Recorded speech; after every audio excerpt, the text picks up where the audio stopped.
Winchester Mystery House is opening new doors. As KPIX5's Ann Makovic reports, the San Jose attraction will now allow visitors to view parts of the home that have never been seen before. For years, people have wondered why Sarah Winchester built a mansion full of stairs and doors that led nowhere. Now, William Shatner, in his words, "Before I die, please listen," has finally revealed the truth about this place. Why is this place mysterious? What really happened inside that house? Join us as we uncover the truth behind the Winchester Mystery House.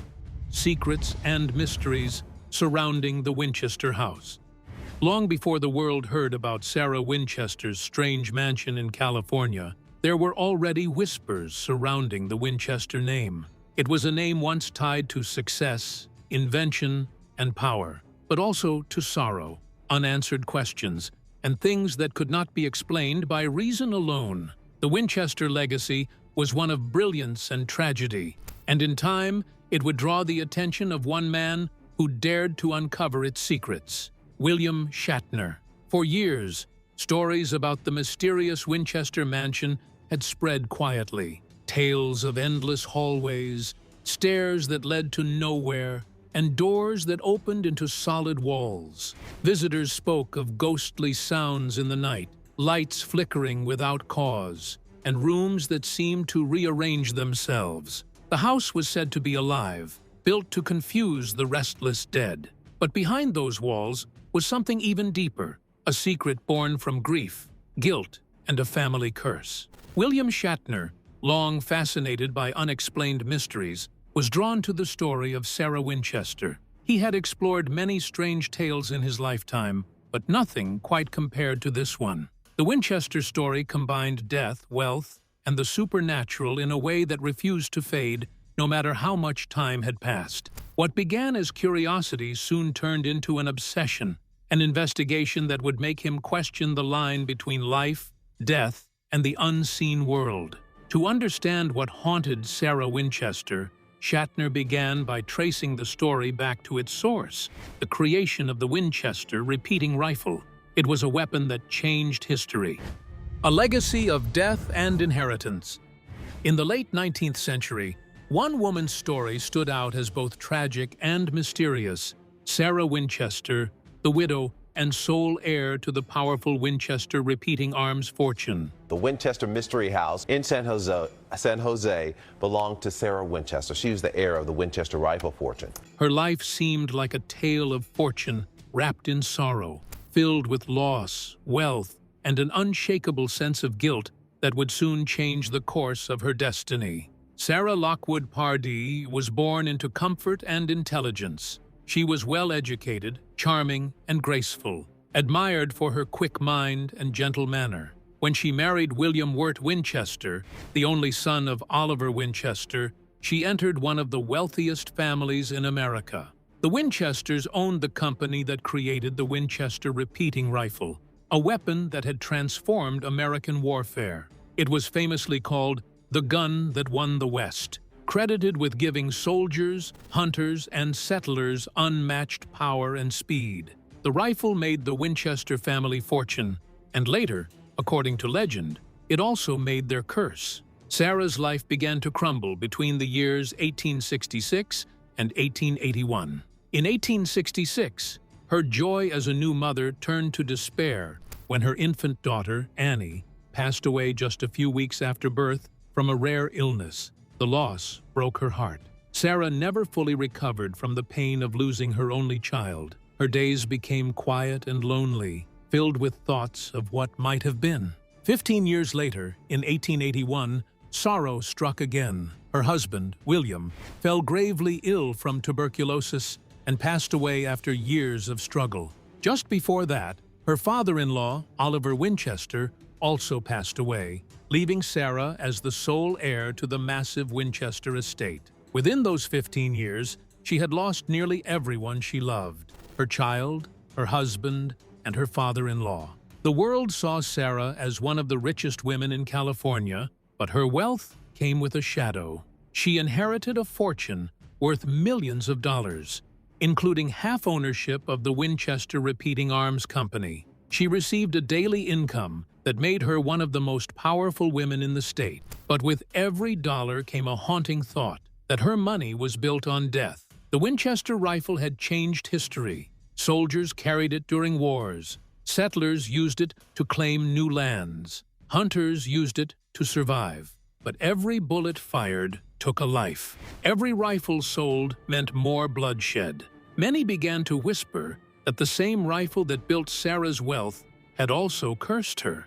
The spirits of those lives taken by the weapon, they said, would never rest. This belief began to take root in Sarah's mind. Her grief grew heavier as the years passed, and she could not shake the feeling that her family's fortune was tied to tragedy. The silence of her empty home echoed with memories and guilt.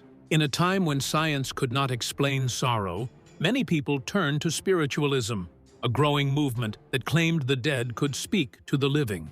Spiritualism was especially popular in America during the late 19th century. People who had lost loved ones often gathered at séances, hoping to hear a message from beyond. Mediums and psychics became famous for their supposed ability to communicate with spirits. For someone as broken-hearted as Sarah, this offered both comfort and hope. Desperate for answers, Sarah began to seek help beyond the world she could see. She needed to understand why she had been chosen to bear so much pain, and whether her family's success had come with a spiritual cost. She believed that her husband and daughter were reaching out to her, that there was still a connection between their world and hers. This growing belief led her to Boston, where she heard about a man said to have great power, a psychic who could see into the spirit world and speak with those who had passed on.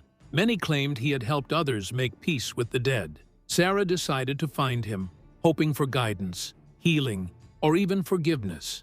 Her decision to visit this psychic would become the turning point of her life, one that led her away from her grief and into one of the strangest architectural mysteries in American history. What message would the spirits give her?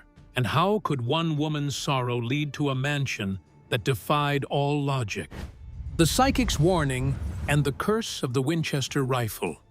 Sarah Winchester's journey to find peace brought her to Boston, where she reportedly met a psychic named Adam Coons. Today is 100 years to the very day that Sarah Winchester passed in a bedroom overlooking the Central Gardens. She hoped that through him, she could reach her late husband and understand why her life had been filled with so much loss. Sitting in a dimly lit room, surrounded by flickering candles, she sought answers from the world beyond. The message she received was not one of comfort, but of warning. The psychic told her that her life and fortune were tied to a terrible curse, one born from the blood of countless lives taken by the Winchester rifle. According to his vision, the spirits of those lives taken by the weapon were angry, restless, and seeking revenge on the Winchester family. Sarah's husband and daughter, he said, were trapped among these spirits, unable to find peace. The psychic's words struck fear into Sarah's heart. He claimed that the deaths caused by the rifle had created a spiritual imbalance. These souls, taken too soon and too violently, now roamed the earth, searching for the family whose invention had caused their suffering. Unless Sarah did something to calm them, the curse would claim her too. The psychic offered one strange solution. He told her that she must leave her home and travel west, guided by the spirits themselves. Once there, she must build a house, a grand home that would never be finished. As long as construction continued, the spirits would remain confused and unable to find her. But if she ever stopped building, her own death would follow. Sarah listened closely. It sounded unbelievable, yet something about the message felt true. She had lost everything she loved, and the idea of a curse explained the endless sorrow that followed her. She took the psychic's words seriously. If building a house could protect her and perhaps bring peace to the wandering souls, then that was what she would do. Leaving behind her familiar life on the East Coast, Sarah began her journey west. She believed that the spirits were guiding her, whispering directions through her dreams. She eventually arrived in California, where she bought a large piece of land in the Santa Clara Valley, a quiet area surrounded by orchards and open skies. There she began the task that would define the rest of her life, building a home that would never end. So, when did this building start? And could it really protect Sarah from the curse that haunted her name? The move to California and the endless construction. In the year 1884, Sarah Winchester arrived quietly in California, far from the cold and sorrowful halls she had left behind on the East Coast. Her journey was not one of adventure or excitement. It was a flight, a desperate attempt to escape the curse she believed followed her family. She had lost everyone she loved, and now she carried the burden of both grief and unimaginable wealth. With the psychic's warning echoing in her mind, Sarah searched for a place where the restless spirits could not find her. She chose a large piece of land just outside San Jose, a peaceful stretch of farmland surrounded by orchards and open skies. Sarah Winchester Day in the city of San Jose.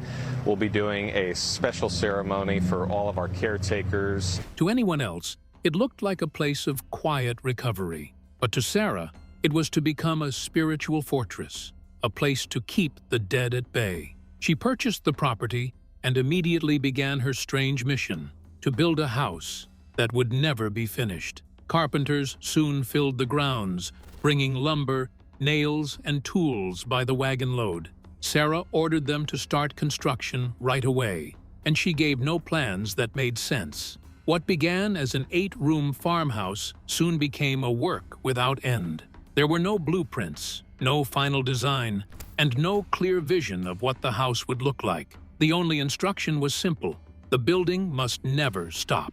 Day after day, and night after night, the sounds of hammers, saws, and drills filled the air.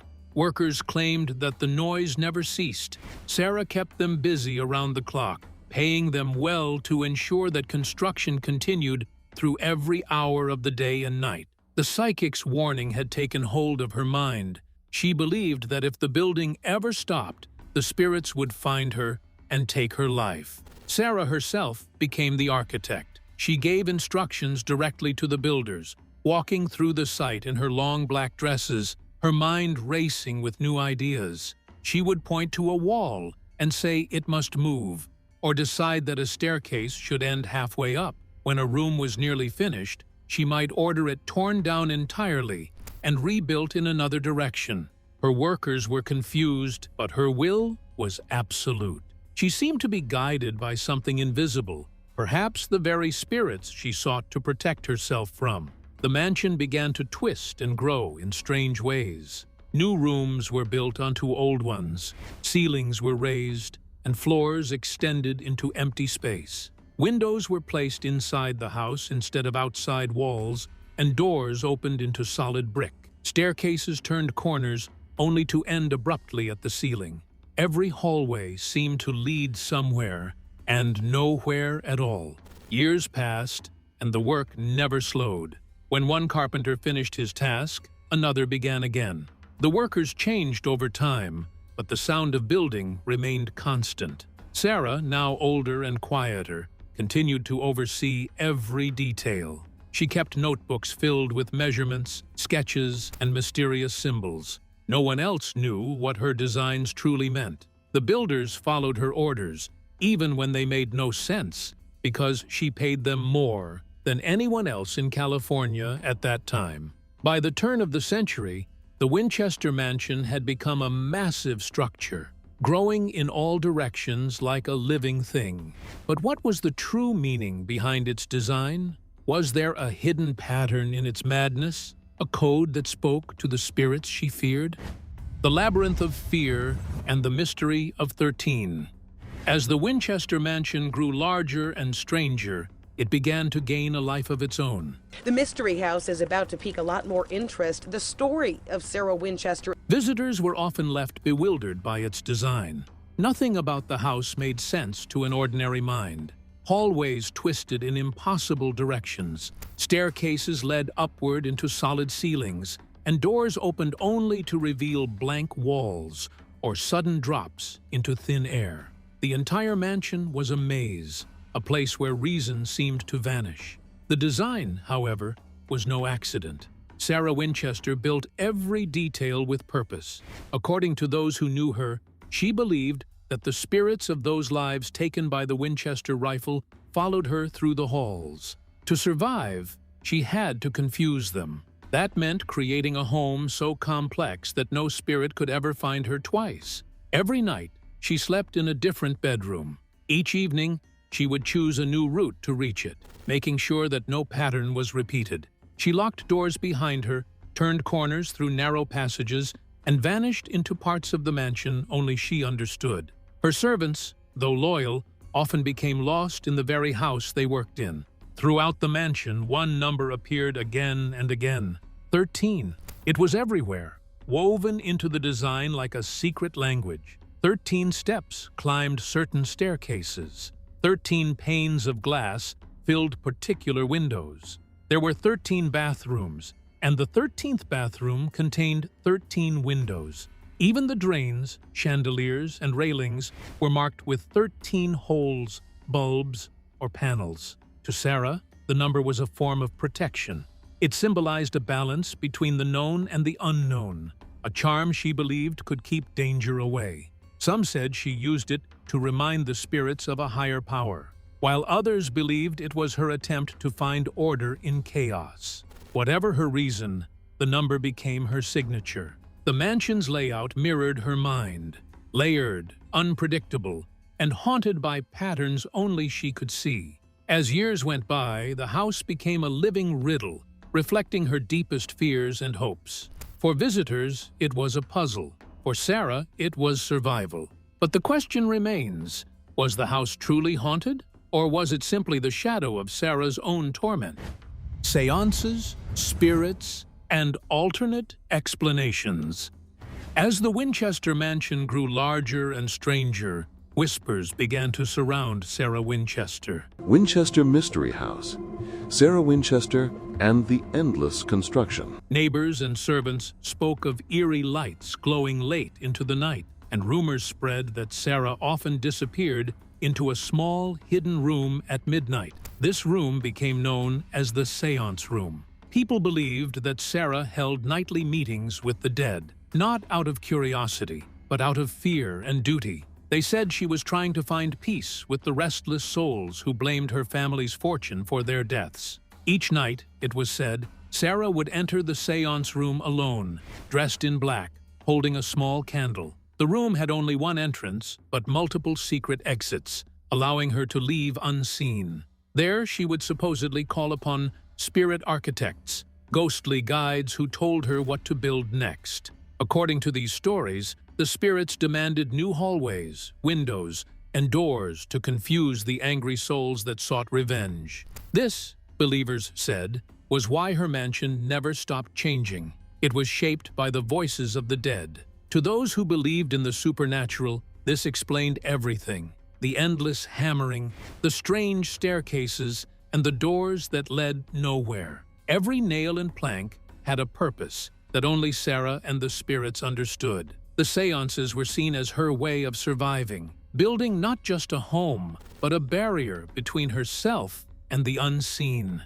Clinical hypnotherapist Dr. Shelley Kerr offered a deeper look into Sarah's strange behavior. She believed that Sarah's grief after losing her husband and daughter had left her emotionally open, vulnerable to dark spiritual forces. The psychic's warning years earlier, telling Sarah that she was cursed, might have planted fear deep inside her. Dr. Kerr described this as a spiritual vortex, a kind of emotional hole that attracted negative energies. Through this opening, the sadness and fear inside Sarah could have grown stronger, feeding her obsession to keep building as if her safety depended on it. In Dr. Kerr's view, Sarah's problem was not madness, but pain. Her isolation, guilt, and spiritual confusion became one endless cycle. Every wall she built might have been her way of fighting invisible shadows. To stop the building, Dr. Kerr believed she would have needed a form of cleansing,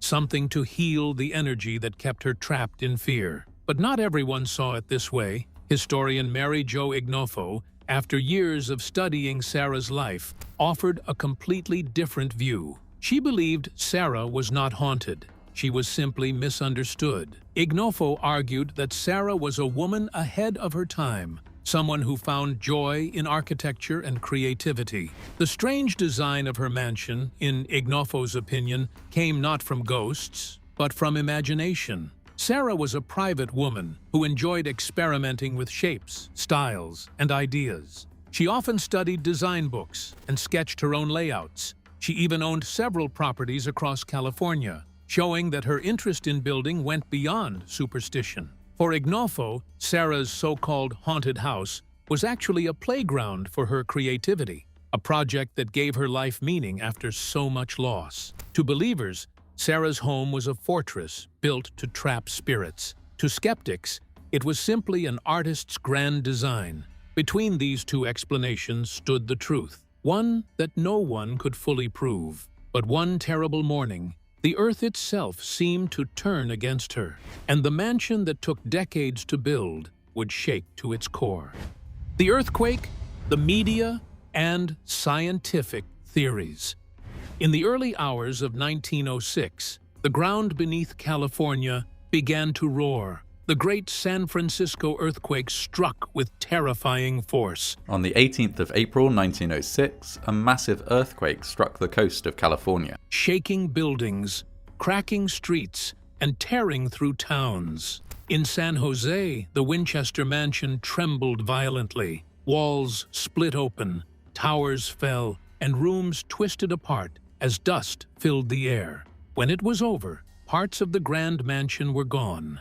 The top floors and one of its towers had completely collapsed. For the first time, the house that had stood as a symbol of constant creation now looked broken. But Sarah, ever calm and determined, made a surprising choice. Instead of rebuilding the ruined sections, she ordered them sealed off. Doors that once led to open rooms were nailed shut. Staircases stopped abruptly, and windows now faced solid walls. Historian Mary Jo Ignofo later explained that this decision might have been practical, not spiritual. The damage was too great, and rebuilding would have been risky and expensive. By closing off the destroyed areas, Sarah simply made the rest of the house safe. But others believed something else. To them, the earthquake was a message, a warning from the spirits that she had angered them. After the disaster, Sarah became even more private. She avoided guests, rarely left her property,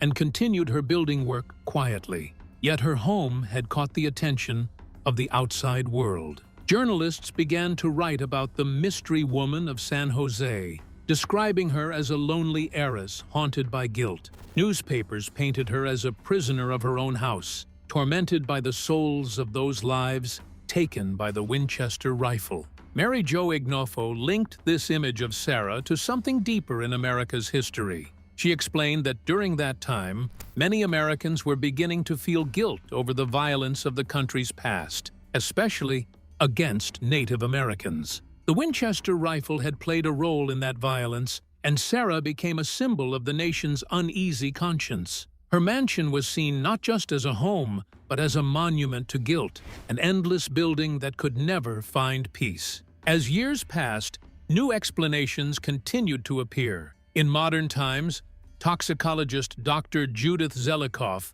suggested a scientific reason behind Sarah's strange actions. She proposed that years of exposure to lead, a common ingredient in paint and construction materials of that era, might have damaged Sarah's nervous system. Lead poisoning can cause confusion, paranoia, hallucinations, and obsessive behavior. If Dr. Zelikoff's theory was correct, Sarah's endless construction and unusual fears may have come from an illness rather than a curse. Her obsession with symmetry, her constant rebuilding, and her fear of unseen forces might all have been symptoms of slow poisoning. This scientific explanation brought a new light to Sarah's story. But when Sarah's time finally came, her death would bring the hammering to an end and reveal a final secret that no one expected. Death, legacy, and the house that never ends.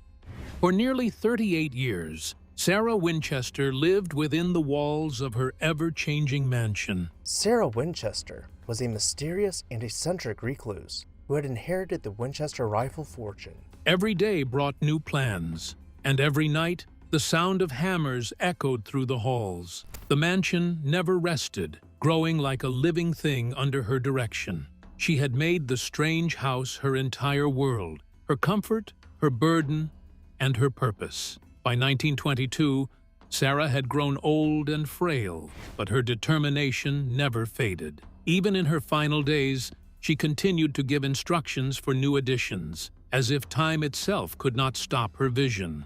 Her servants and workers had become used to her quiet presence, her soft voice guiding them from one unfinished hallway to another. Then, one morning, the sound that had defined the house for decades suddenly stopped. Sarah Winchester had passed away peacefully in her sleep at the age of 83. The story goes that when news of her death spread, the carpenters laid down their tools and walked away, leaving nails still half-driven into the walls. After so many years of endless construction, silence finally settled over the mansion. The project that had consumed her life was at last complete, not because she finished it, but because she was gone. When her will was read, Sarah left much of her wealth to charity and to the workers who had stayed loyal to her. The mansion itself, however, was left without direction. No one truly knew what to do with it. The house was vast, covering about 24,000 square feet, with roughly 160 rooms, countless doors, staircases, and secret passages. It was both beautiful and bewildering, filled with mysteries that no one could explain. After her death, people began to see the mansion not just as a home, but as a message. The endless corridors and hidden spaces seemed to tell the story of Sarah's inner world, a woman shaped by loss, love, and mystery. Visitors came from all over, hoping to understand why she had built such a place. Some walked through its halls with fear, while others saw it as a masterpiece of imagination. Through the years, three main explanations for Sarah's actions have survived. The first is the supernatural theory. Many believe that Sarah was haunted by the spirits of those lives taken by the Winchester rifles, the very weapons that built her fortune. According to this view, her building was a form of protection, a way to confuse and trap the angry souls who sought revenge.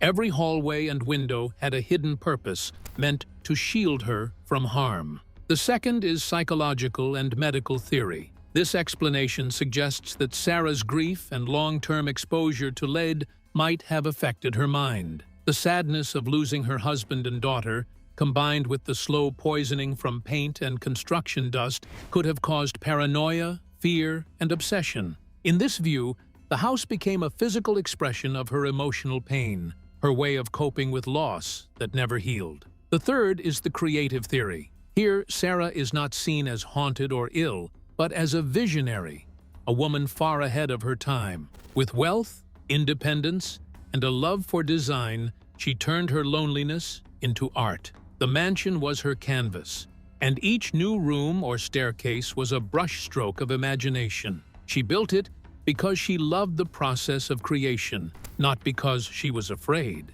Each of these explanations offers a glimpse into Sarah Winchester's mysterious soul. Perhaps the truth is not just one of them, but a blend of all three. A woman who carried deep grief, possessed remarkable creativity, and lived with fears that she could never fully name. Her house became her world, her mirror, and her message to those she left behind. But decades later, a surprising voice would step forward, one that claimed to finally uncover the truth behind the legend. That voice belonged to William Shatner.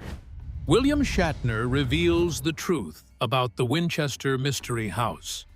For more than a century, the Winchester Mystery House has stood as one of America's strangest and most misunderstood landmarks. Its twisting halls, staircases that lead nowhere, and doors that open into walls have puzzled generations. People long wondered what drove Sarah Winchester to build such a place. Historians, scientists, and believers all offered theories, but none gave a clear answer, until actor and documentarian William Shatner. One is your favorite captain of the Starship Enterprise, the other is your favorite astrophysicist. Please welcome to The Late Show, William Shatner. Decided to uncover the truth. As part of his series Weird or What, William Shatner investigated the mansion with a mix of curiosity and reason. He wanted to know if Sarah was truly haunted by spirits, or if her actions came from something more human, grief, guilt, or genius. When he stepped inside the dim rooms,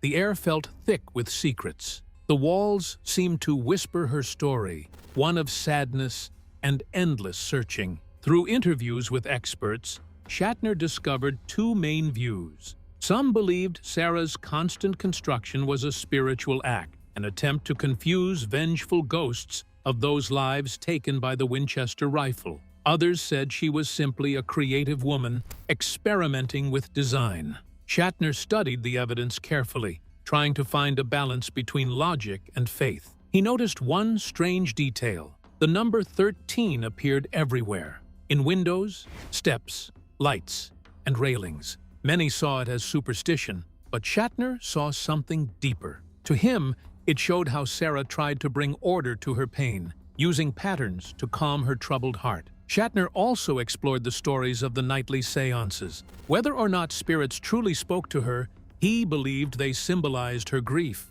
Talking to the dead may have been her way of coping, a way to feel close to her husband and child, who had both died too soon. Over time, Shatner's view of Sarah changed. He stopped seeing her as a haunted woman and began seeing her as one who refused to give up. Her endless building was her therapy, every nail and wall helping her survive another day. Standing inside the séance room, the heart of the mystery, Shatner realized the mansion was not about fear, but about healing. Sarah wasn't cursed. She was heartbroken. The house was her refuge, a place to rebuild herself after unbearable loss. If you enjoyed this video, like and subscribe, and also click the next video shown on your screen.